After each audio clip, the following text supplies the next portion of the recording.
അപ്പോൾ ഇളക്കി വിടുന്നു, പ്രകടനം നടത്തുന്നു. പിന്നെ കോലം കത്തിക്കുന്നു.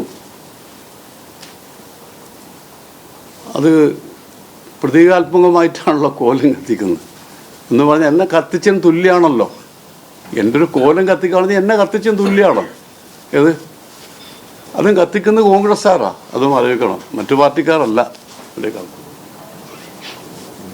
അപ്പോൾ ഈ ഒരു പശ്ചാത്തലത്തിൽ ഞാനതിൻ്റെ അകത്തൊരു വ്യക്തി എന്ന നിലക്ക്, പൊതുപ്രവർത്തന നിലക്ക് എൻ്റെ അതിലൊരു കാര്യം എന്ന് പറഞ്ഞാൽ, ഞാൻ 29-ാം വയസ്സിലാണ് ഈ കോളേജ് ആരംഭിച്ചത്. ലീഡർ സമ്മാനിച്ച കോളേജാണ്, അഫിലിയേറ്റഡ് കോളേജാണ്, ഇന്ത്യയിലെ സഹകരണ മേഖലയിലെ ആദ്യത്തെ എയ്ഡഡ് കോളേജാണ്. 10,000-കണക്കിന് കുട്ടികൾക്ക് പഠിക്കാൻ അവസരം ഉണ്ടാക്കി കൊടുത്തു എന്നതിൽ എനിക്ക് അഭിമാനമുണ്ട്, സാറ്റിസ്ഫാക്ഷൻ ഉണ്ട്. അത് കർമ്മമായി കാണുകയാണ് ഞാൻ. അപ്പോൾ അങ്ങനെയുള്ള ഒരു സ്ഥാപനം അതിൻ്റെ ഒരു രണ്ടാമത്തെ ഒരു ഘട്ടത്തിൽ കടന്നു പോവുകയാണ്. നാക്വിസ്റ്റോടുകൂടി UGCയുടെ കുറേ കാര്യങ്ങൾ കിട്ടാനുണ്ട്. അപ്പോൾ വളരെ ബോധപൂർവ്വം ഈ സ്ഥാപനത്തെ നശിപ്പിക്കാനുള്ള ഒരു ബോധപൂർവമായ ശ്രമമാണ് ഇപ്പം ആരംഭിച്ചിട്ടുള്ളത്.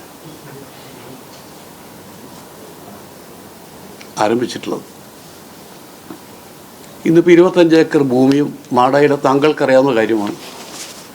കോടിക്കണക്കിന് ആസ്തിയാണിപ്പോൾ, അത് കോടിക്കണക്കിന് ആസ്തിയുള്ള സ്ഥലമാണിപ്പോൾ.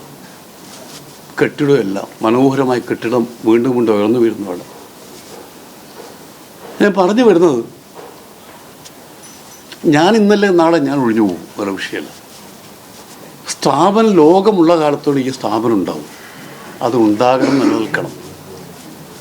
പക്ഷെ നിർഭാഗ്യവശാൽ ഇപ്പോൾ ഈ നടത്തുന്ന ഈ കോലാഹലം ജോലി കൊടുക്കാൻ കഴിയാവുന്നവർക്ക് ജോലി കൊടുത്തിട്ടുണ്ട്. അതിൻ്റെ മാനദണ്ഡപ്രകാരം, നിയമന വ്യവസ്ഥ പ്രകാരം മാത്രമേ കൊടുക്കാൻ പറ്റൂ. കാരണം ഗവൺമെൻറ് നോമിനി ഉണ്ട്, അവർക്ക് തീരുമാനിക്കാൻ പറ്റും. റാങ്ക് ലിസ്റ്റ് ഉണ്ടാക്കുക അവർ, അതനുസരിച്ച് മാത്രമേ ചെയ്യാൻ പറ്റൂ. എനിക്കൊറ്റക്കൊന്നും ചെയ്യാൻ കഴിയില്ല, മനസ്സിലായിക്കോളാം. അതിലാണ് ഈ എല്ലാ ബഹളം ഉണ്ടാക്കി ഇങ്ങനെ ഒരു എന്നെ വ്യക്തിപരമായി വ്യക്തിഹത്യ നടത്താനുള്ള ശ്രമമാണ് ഇതിൻ്റെ പുറകിൽ. ഞാൻ എൻ്റെ ഇതുവരെ ലൈഫിൽ എനിക്കതിനിപ്പോൾ ആരോപണം ഉന്നയിക്കുന്നു.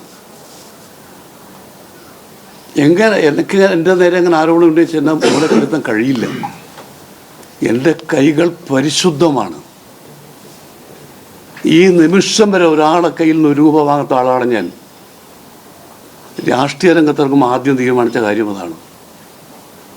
അതുകൊണ്ട് എന്നെ മൂലക്കിരുത്താമെന്ന് കരുതിക്കൊണ്ട് എന്നെ ജനമധ്യത്തിൽ കരിവാരി തേച്ച് ഇല്ലാതാക്കാൻ നടത്തുന്ന ഏത് ശ്രമവും അതിജീവിക്കാനുള്ള കെൽപ്പെനിക്കുണ്ട്. എന്നെ ഇല്ലാതാക്കാൻ എന്ത് ശ്രമം നടത്തിയാലും പാർട്ടിക്കകത്തെ